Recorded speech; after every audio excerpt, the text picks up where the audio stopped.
राजा ने अपने ज्येष्ठ पुत्र ध्रुव को गोद में ले लिया। छोटे बच्चे की उंगलियां पकड़ी,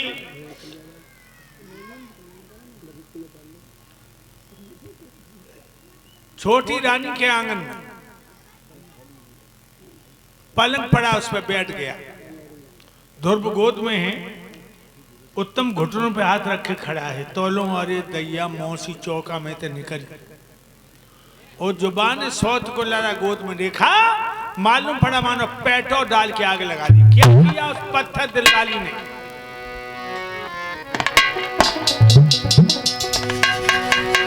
देख कुमार को गोद बढ़िया क्रोध भबकिया हियो, जानी बहा पकड़ के बेटा के धाकेला कस के ये किया लोग। ध्रुव मुंह के बल चट्टान पर गिर पड़ा। अरे धकेला दियो मौसी ने दियो।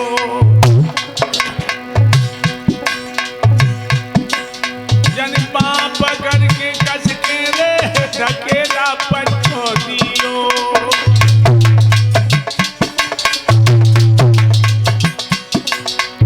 और अपने बेटा को प्रिया की गोद में बिठा के बोली, चल दूर खड़ा हो, अरे नीचक के मुकाबले पे आओ है। आधार रखने का बरियाई है, गोदी में गधा चढ़ाओ है।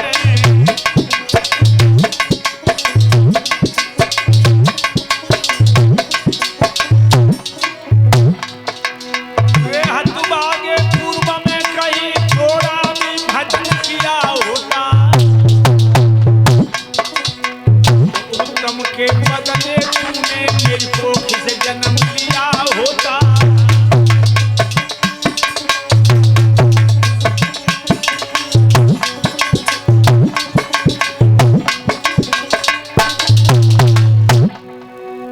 अगर तूने पहले जन्म में भजन किया होता तो उसकी कोख से नहीं पैदा होता, मेरी कोख से पैदा होता। अरे तेरी माँ ठोर बांधी के,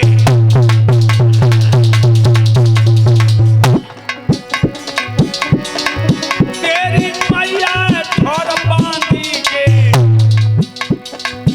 और मुलाई कन्हैया गादी के।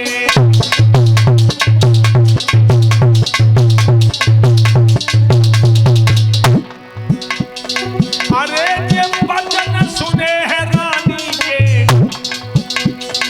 बेटा की लगी है तीर पानी के।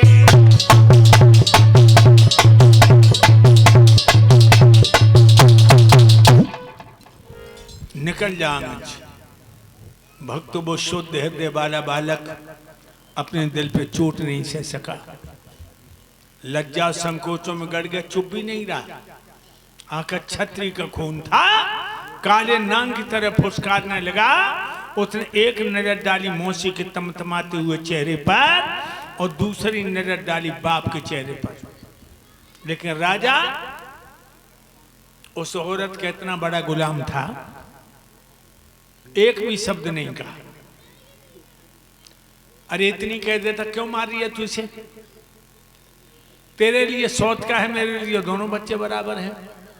तो ध्रुव के दिल को तसल्ली हो जाती। लेकिन भक्तों, औरत का जो गुलाम होता उसकी आत्मा मर जाती है। औरत के गुलाम की आत्मा मर जाती है। ध्रुव रोते हुए चले। मैया सुनी थी कि आंगन में गए। जो मैया ने अपने लाडले को रोता हुआ देखा, आहा, गाय की तरह टूट पड़ी। अपने पुत्र को छाती से लगा के चूम करके बोली, बेटा ध्रुव का भैया भैया आपस में लड़ गए। बेटा ध्रुव जल्दी बता, वरना मैं मर जाऊंगी। सो ध्रुव ने अपनी मैया के गले में बाहें डाल के कहा, मैया हम और उत्तम भैया दरवाजे पे खेल रहे, तो क्या हुआ? तो जवाब दिया, पिता ने मोई उठाई गोद बैठा रो।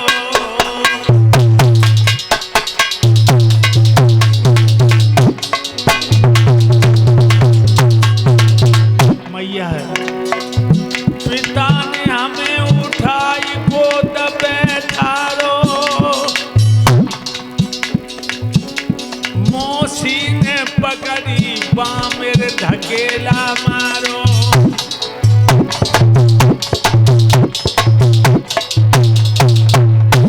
मेरी मैया बेनबा के कलेजे छोले हैं। कह रहा है मौसी को दुख मोहे नाई, पिता नहीं मोह से बोले हैं, मौसी को दुख मोहे नाई।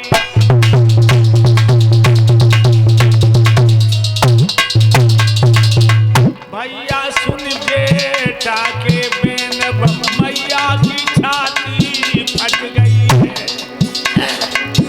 पंचो सुन के लला के बेन बंदुकिया की छाती फट गई है।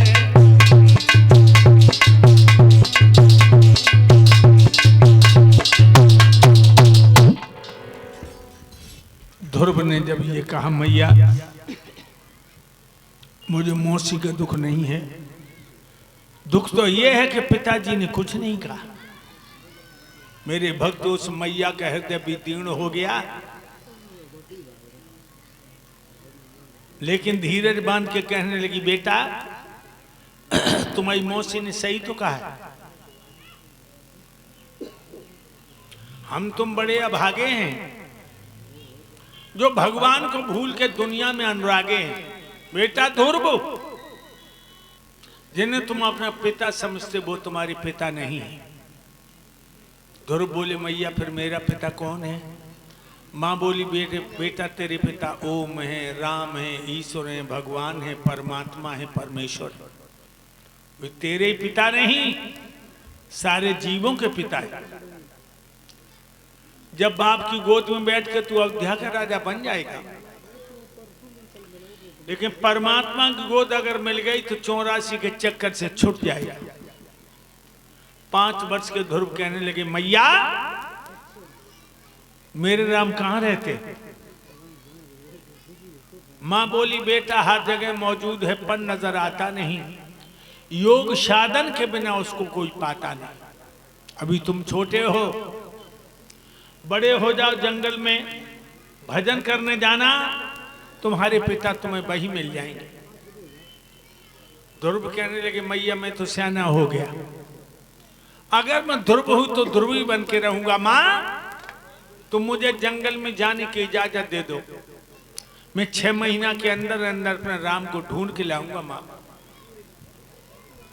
हट देख के अब कुंवर की गद गद शिथिल बाणी भई, इच्छाओ पूरन लाडले आशीष दे आज्ञा दई। मोर निठुर मैया को कन्हैया दरस फिर मोय दीजिए, सब छोड़ खटके जगत के तू भजन वन में कीजिए। जाओ बेटा। 5 वर्ष के ध्रुव मैया के पैर छू करके जंगल की तरफ बढ़े हैं। गली में लोगों ने घेर लिया, बेटा कहां जा रहे हैं? ध्रुव कहने लगे हम अपने राम से मिलने, जंगल में भजन करने। गांव के लोगों ने आकर उत्तानपाद को बताया कि महाराज तुम्हारा 5 वर्ष का बेटा जंगल में जा रहा भजन करने। उत्तानपाद समझ गए मेरी छोटी रानी ने मेरे बेटे का अपमान किया है। गांव वाले हो, मेरे बेटा ध्रुव को रोक लो और उससे कहो जहां उसे जौ की रोटी नमक से मिलती थी, आज से कई प्रकार का आटा, दूध, दही, मक्खन, कई प्रकार की सब्जियां मिलेंगी, न जाए। ध्रुव को आकर के गांव वालों ने कहा बेटा ध्रुव अब तो तुम्हें पौष्टिक भोजन मिलेगा, दूध, दही और मक्खन। ध्रुव ऊपर देखने लगे, बारे भगवान तेरे नाम को लेके गली में आए, दूध, दही और मक्खन मिलने लगा। लौट जाओ गांव वाले हो। यहां तक है भक्तों, राजा ने पूरी सल्तनत देने का वचन दे दिया कि पूरा राज्य दे दूंगा बेटा को, लेकिन ध्रुव नहीं लौटा। समझो ये लगन, ये विश्वास है, आशा, जीव को परमात्मा तक पहुंचाती। ध्रुव आगे बढ़ गए, जंगल में प्रविष्ट हुए, देवर्षि नारद मिल गए। कहने लगे पुत्र कहां जा रहे हो?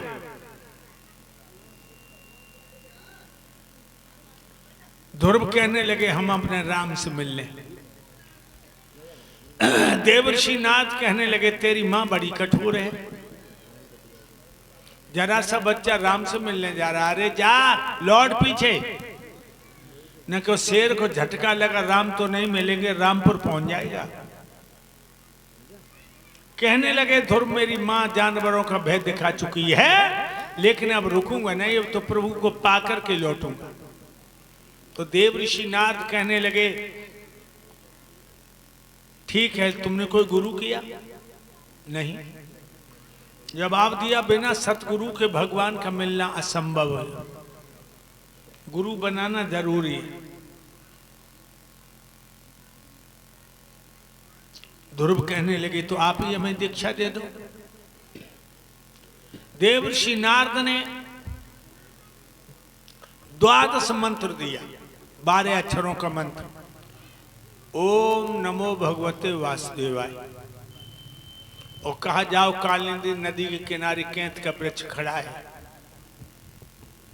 भाई कैंथ के वृक्ष के नीचे जाकर प्रभु का ध्यान करो। ध्रुव प्रणाम करके चले हैं, कैंथ के वृक्ष के नीचे आकर पद्मासन लगा करके बैठ गए। पद्मासन पर बैठे हैं,